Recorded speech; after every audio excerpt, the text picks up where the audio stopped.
Hey, what's up, everybody? This is Charles Sabans, and welcome you guys to another episode of the DREAMERSPRO show. We'll cover everything from sports, hot topics, classic debates, entertainment, and we'll give you guys a fresh perspective on things and how we see them. So let's get straight into this topic here. So as you guys know, I think towards the tail end of last year, there was some stories that came out about the fallout between Jeanie Buss and LeBron James. I think we did lives about it, we did shows about it, where it came out that, she felt like LeBron was ungrateful for the Lakers drafting his son. She didn't want to extend his contract at one point, but she felt like the public backlash of not extending him would be too much. And they just kind of went behind the curtains and kind of showed us some of the issues the Lakers have been having ever since they started that relationship, right? And I mean, you should know this. With a star player, there always comes, some minuses. There are pros and cons to it. And in the case of LeBron, he generally likes to run the show.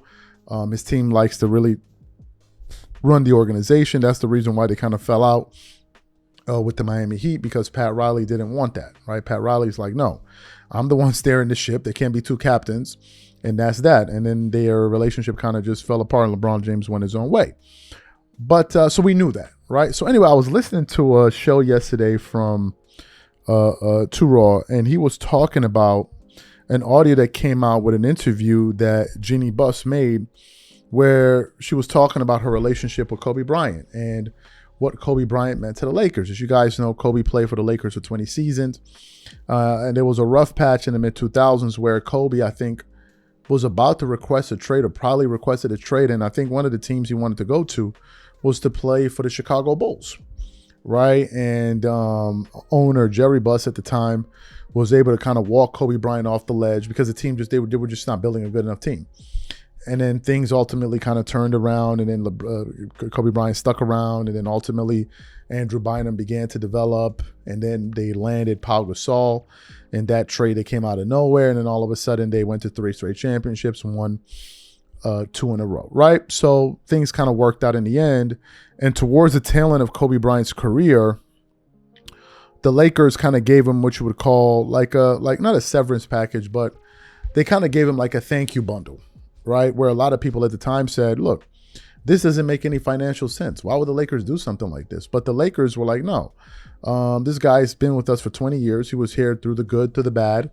And he's a Laker for life, and we're going to, appreciate him, right? And even if it doesn't make financial sense, that's just what we're going to do. So Jeanie has always been fond of Kobe Bryant. So during the interview, she was talking about just Kobe's loyalty, and she was like, he didn't team hop, he didn't go any other way, he didn't go to the other teams. And as I'm listening to it, I'm like, you just can't help but think she's taking a shot at LeBron, because LeBron is the antithesis of Kobe Bryant. He teamed hop, he ran away when things got hard. Like, he did the total opposite. And you're saying this, meanwhile, you have this guy on your roster. And given all of the reports that came out last year, I'm like, damn, it seems like Jeanie Buss just doesn't care. So for those of you guys who didn't hear, I want to play the video for you guys. I want you guys to watch what Jeanie had to say. And then when I come back and continue on the show, take a listen to what Jeanie Buss had to say here. Kobe mean to the Lakers organization? Because he came and played 20 years for one team, that made him very special, because he could have easily been traded and chased rings or whatever, but he went through one rebuilding period after winning 3. We traded Shaq to Miami, kind of hit bottom for a couple seasons, but then Pau Gasol came and he won 2 more. So I think that really endears a player to fans, because they stick with it, they stick with their team. And he loved the Lakers, and the Laker fans loved him. And, I talk about how glad that we had the opportunity, because we retired both his numbers. He wore 8 and 24. Oh, yeah. And if you just took his career as number 8 and his career while wearing 24, both of those players would have gone in the Hall of Fame. So we decided to retire both his numbers. And we had an opportunity to celebrate him while he was still alive. And I know that Kobe knew how much we loved him and appreciated him. Excellent. So you heard her comments. What are my thoughts about this? I mean, like, there's no other way to take it, but she's kind of taking a shot at LeBron because he did the total opposite of what Kobe Bryant did. I mean, it's just a fact.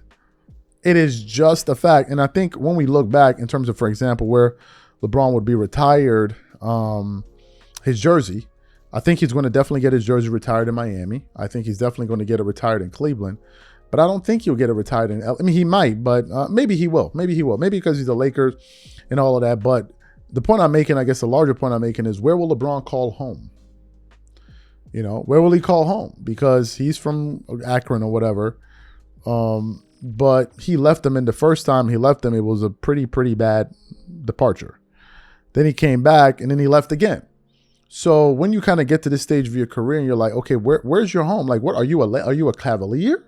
Are you a Laker? Are you a Miami Heat? No one really knows. In the case of Kobe, I think that's the reason why Kobe is embraced differently than LeBron James. LeBron has kind of had like an adversarial relationship with the Lakers fans. I remember when he first got there, and I think he was expecting the fan base to just kind of bow down to him. And they're like, yo, bro, Kobe just left the building. What you mean? Like, we're used to superstars over here, bro. We've had Shaq, we've had Kareem, we've had Magic, we had Kobe. Like, you're just another one in the line. And I think that was something that didn't really jive well with him, because he's like, I'm LeBron James. And they're like, so, number one. Number two, and Tural brought it up, the Lakers are about winning championships, right? They don't really care about your individual stats. They care about championships. So yeah, passing Kareem was good, but bro, what does that have to do with the franchise and them hanging up championship banners? It's one of the reasons why the fan base got pretty turned off when they tried to hang the NBA Cup and try to make it seem like that was a real championship, when in reality it wasn't. And that NBA Cup that banner being hung up just kind of became emblematic of what the LeBron time, what LeBron's time has been in LA. It's been all show, but really not really any real results, minus the bubble championship, right? So for Jeanie Buss to say that, I don't think there's any other way that it can be interpreted that she's not taking a shot at the guy. I mean, how else can you interpret it?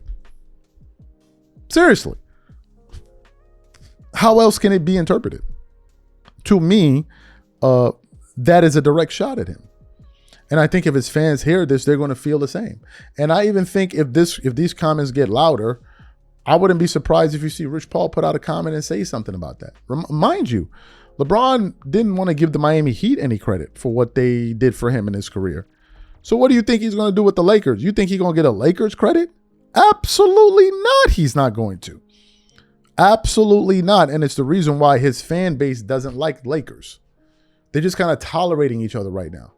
But most of them want him to leave. And you have a good amount of Laker fans that are just like tired of this show. Like, bro, can we move on? Is this movie done yet? So look, that's my take on it. You guys let me know what you think about it in the comment section, and we catch you guys on the next show. Peace.